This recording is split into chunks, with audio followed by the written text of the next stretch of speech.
Le secteur du tourisme cynégétique a pris du plomb dans les ailes au Burkina Faso. Conséquence des attaques terroristes à l'est, les concessions de chasse et peinent à avoir clients. Constat dans ce journal. Comment fluidifier le trafic routier dans l'espace UEMOA et faciliter du même coup l'intégration sous-régionale? Alliance bordelaise propose aux acteurs du domaine la solution de la sensibilisation sur la gouvernance routière. Et puis, chaude ambiance à l'Assemblée nationale ukrainienne. Des députés ont dû en venir aux mains pour en découdre avec un projet de loi qui visiblement avait du mal à passer dans le camp de l'opposition. Une bagarre générale qui a fait 4 blessés. C'est le menu de cette édition de l'actualité. Bonjour à tous et merci de vous joindre à nous pour le 13h15 de la télévision du Burkina. Bon appétit à vous qui êtes à table. Les textes régissant les établissements pénitentiaires au Burkina Faso revus et corrigés pour être plus en phase avec les réalités du moment.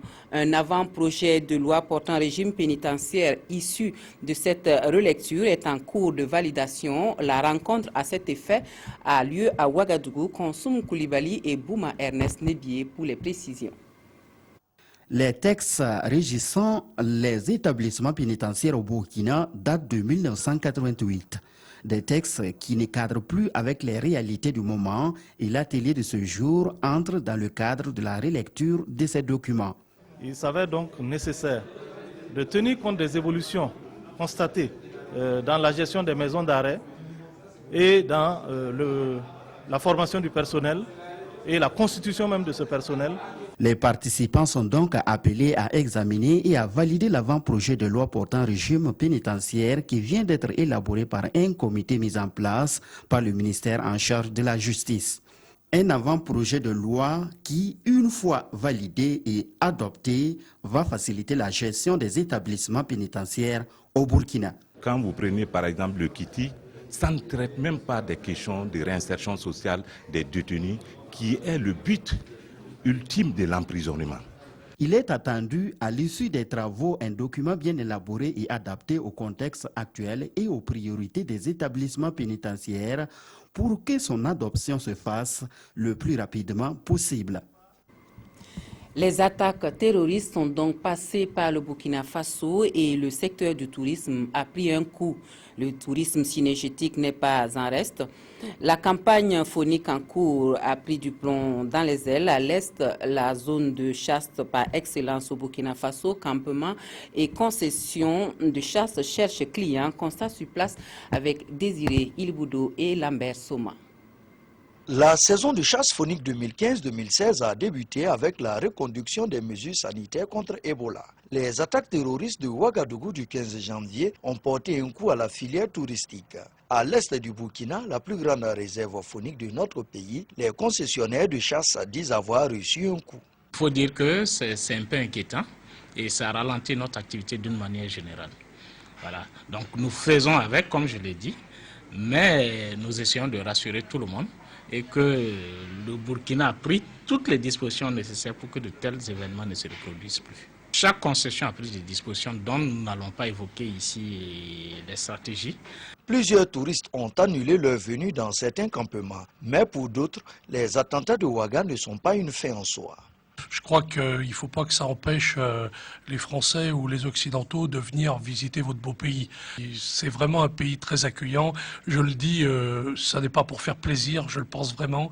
Les Burkinabés sont des gens charmants et c'est un très beau pays de chasse, c'est un pays qui a une culture. Depuis 54 ans, ce chasseur professionnel parcourt le continent africain. Le poids de l'âge ne l'a pas empêché de fouler une fois de plus le sol burkinabé. À 80 ans, ma passion pour l'Afrique n'est pas guérie et je viens en pèlerinage ici parce que je sens que c'est absolument extraordinaire. Le Burkina n'a pas perdu un centième ni un millième de ses qualités touristiques au travers de ses immenses malheurs. Chaque année, la chasse rapporte plusieurs milliards de francs CFA repartis entre les différents acteurs. On constate que les usagers du corridor Abidjan-Ouagadougou perdent en moyenne 5 heures de temps dans leur trajet et ce sont généralement les tracasseries routières qui en seraient la cause principale.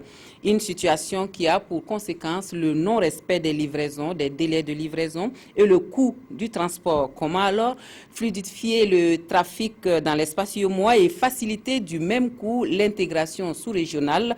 La réponse avec Alliance bordelaise qui prend l'option de la sensibilisation sur la gouvernance routière. Le compte-rendu avec Jérémy Ouedraogo et c'est avec la voix de Omar Zombré. Revisiter la gouvernance routière au Burkina et en Afrique de l'Ouest, c'est ce à quoi va s'atteler cet atelier. Un atelier qui va également aboutir à des résolutions pour la fluidité du trafic routier sur l'axe Abidjan-Ouagadougou et faciliter les échanges commerciaux dans l'espace Yomoa. L'objectif réel de cet atelier est de sensibiliser tous les acteurs du secteur de transport sur tout ce qui peut concourir à réduire les coûts de transport. Et pour l'Agence japonaise de coopération internationale, tous les acteurs de la chaîne doivent travailler en synergie pour relever le défi de l'intégration. L'Agence japonaise de coopération internationale, en tant que partenaire technique et financier, accompagne les initiatives menées et exprimées par le gouvernement burkinabé. L'élimination de barrières non tarifaires me semble un grand défi et pour assurer le développement durable du Burkina Faso. Créée en 2011, l'agence bordelaise intervient dans la sécurité routière. Son credo, réduire considérablement les tracasseries routières dans le but de minimiser les coûts de transport dans l'espace sous-régional. Des journalistes s'approprient le contenu de la charte de solidarité, le document de référence en matière de solidarité au Burkina Faso, des connaissances qui devraient leur permettre d'appuyer le ministre en charge de la solidarité nationale dans sa mission de promotion de l'entraide et le partage dans la société. C'est une initiative des journalistes africains pour la coopération et le développement. Ali Doubadini, Tanga Robert Kafando. Réunis sous la bannière de l'IJAPOD, l'initiative des journalistes africains pour la coopération et le développement, ces hommes de médias prennent connaissance de la charte de la solidarité au Burkina, le référentiel élaboré par le département de tutelle en 2013. C'est un document qui contient donc des dispositions relatives aux droits et devoirs des personnes en matière de solidarité. Et nous avons également à l'intérieur un appel solennel qui est adressé à l'ensemble des acteurs et actrices pour la promotion de cette solidarité. Pour le secrétaire exécutif de l'IJAPOD, l'initiative tire son origine d'un simple constat.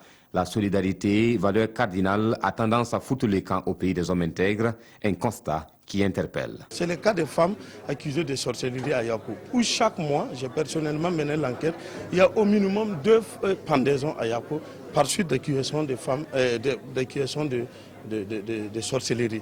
Est-ce qu'on va regarder, observer tout ça pendant que des innocentes meurent? Non, on dit non. Nous aussi, qu'est-ce que nous pouvons faire? Les 2 jours de travaux seront des moments de discussion et de propositions d'action sur le terrain afin que les plumes et les caméras participent à la sensibilisation pour une société plus juste et plus solidaire. Allons à Waiguya maintenant, où le roi du Yatenga a sacrifié à la tradition et le Napoussoum a encore réuni du beau monde dans la cour du Palais Royal le 15 février dernier. La fête coutumière étant l'occasion pour présenter les vœux du Nouvel An à Sa Majesté le Naba Kiba. Ce fut aussi un cadre d'échange et de conseils pour notables et chefs de canton. Irénée Kaboré, Alidou Alain Sawadogo. Le Napoussoum au Yatenga est un rite coutumier observé par Sa Majesté Naba Kiba au début du Nouvel An. Ce rite permet aux notables, les chefs des cantons et toute la population du Yatenga de présenter leurs vœux au roi et aussi bénéficier des conseils pour la sécurité et la paix dans les royaumes et au Burkina. Et selon la tradition, c'est le Widi Naba qui accompagne la population au palais royal. Le soir, tous les chefs des cantons viennent me présenter leurs vœux. C'est à l'issue de cette salutation que je les conduis chez le roi et ensemble nous le saluons. Demain matin, nous repartons pour que le roi nous présente ses vœux avant de nous libérer pour l'année prochaine. Le Napoussoum, C'est notre fête coutumière. Et chaque année, nous le remplissons. C'est pour souhaiter une longue vie à tous les Burkinabés, les Yatenga en particulier, la santé, une bonne récolte. Pour l'occasion, les autorités de la région du Nord sont venues aussi présenter leurs vœux au roi et le remercier pour la bonne collaboration. Nous sommes venus également pour témoigner notre reconnaissance à Sa Majesté pour le soutien dont nous bénéficions de sa part dans le cadre de nos activités dans la région. C'est au lendemain de la fête que les participants se réunissent autour du roi pour recevoir les derniers conseils et se donner rendez-vous pour l'année suivante. Actualité hors de chez nous à présent. En Ouganda, l'opposition n'envisage pas de perdre l'élection présidentielle de demain. Elle affirme cependant craindre une vague de fraude pour permettre au président sortant de rester au pouvoir. Yoweri Museveni, qui dirige l'Ouganda depuis 30 ans, est en course avec 6 autres candidats. Il est au pouvoir depuis 30 ans en Ouganda et il n'a guère l'intention de passer la main. Yoweri Museveni est candidat à sa propre succession lors de l'élection présidentielle qui se déroulera ce jeudi. Le président sortant a tenu son dernier meeting de campagne à Kampala devant ses partisans, tous vêtus de jaune, la couleur de son parti. Son principal opposant, Kizza Besigye, mise sur une victoire éclatante, lui qui avait perdu au premier tour lors des 3 derniers scrutins. Il a promis de se battre pour la démocratie en cas de fraude électorale, un scénario redouté par toute l'opposition. En tout, 7 candidats, dont Amama Mbabazi, un ancien Premier ministre tombé en disgrâce, font face à l'indétrônable président sortant.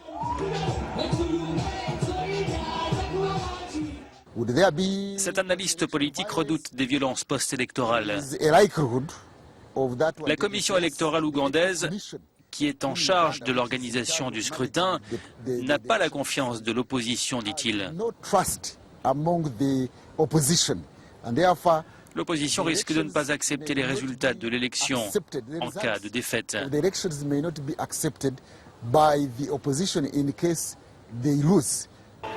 La campagne jusqu'ici plutôt calme a été marquée par des violences lundi en marge d'un rassemblement de l'opposition dans la capitale.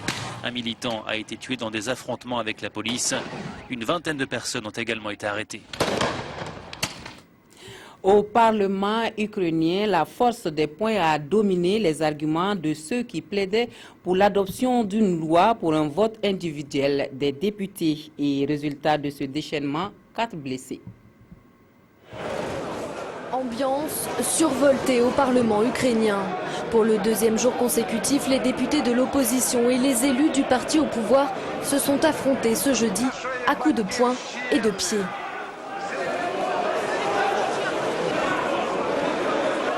L'opposition réclamait que soit respecté le vote personnel de chaque député, car parfois certains parlementaires votent à la place d'autres membres de leur parti, absents lors des sessions. À l'écart de ces affrontements, le célèbre boxeur Vitali Klitschko prône lui le dialogue plutôt que les coups, du moins pour l'instant. Nous devrions exprimer notre opinion avec notre tête, pas nos poings. La puissance de l'intelligence des arguments, c'est bien plus important, dit-il. Et il ajoute, si vous attendez de moi que je participe à ces combats, je ne le ferai pas, pas encore. Mais si c'est nécessaire pour défendre les intérêts du peuple, je serai prêt.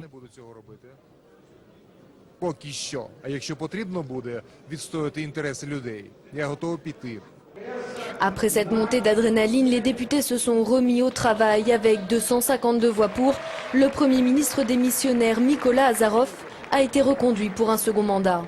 Selon une source au sein du Parti des régions, le reste du gouvernement devrait être nommé par le président d'ici à vendredi soir. Voilà, avant de refermer ce journal, nous refaisons un tour par chez nous pour feuilleter les journaux du jour. On peut lire dans les quotidiens l'injustice décriée par l'opposition parlementaire quant à la répartition des postes à l'Assemblée nationale et Zéphirin Diabré qui reprend la tête de chef de file de l'opposition politique burkinabé. La revue de presse des quotidiens signée Abdoul Rasmane Zongo. Ce mois d'avril 2016 verra l'application effective de la journée continue dans les écoles primaires, rapporte Notre Temps. L'observateur s'indigne des cascadeurs du samedi soir à la ZAD. Les cascadeurs, pour parler de ces acrobates, troublent la quiétude des populations et mettent en danger la vie de beaucoup de citoyens, remarque le journal. En politique, et de deux pour Zéphirin Diabré, martèle le quotidien, Zéphirin Diabré reprend son bâton d'opposant au pouvoir, ajoute l'Express du Faso. Notre temps s'exclame sur la triste querelle de Strapontin à l'hémicycle, où l'opposition parlementaire crie injustice sur la répartition des postes. Imaginons un temps soit peu, suppose notre temps, que tous les postes soient équitablement répartis. Pourrait-on encore parler d'opposition et de majorité, se questionne notre confrère.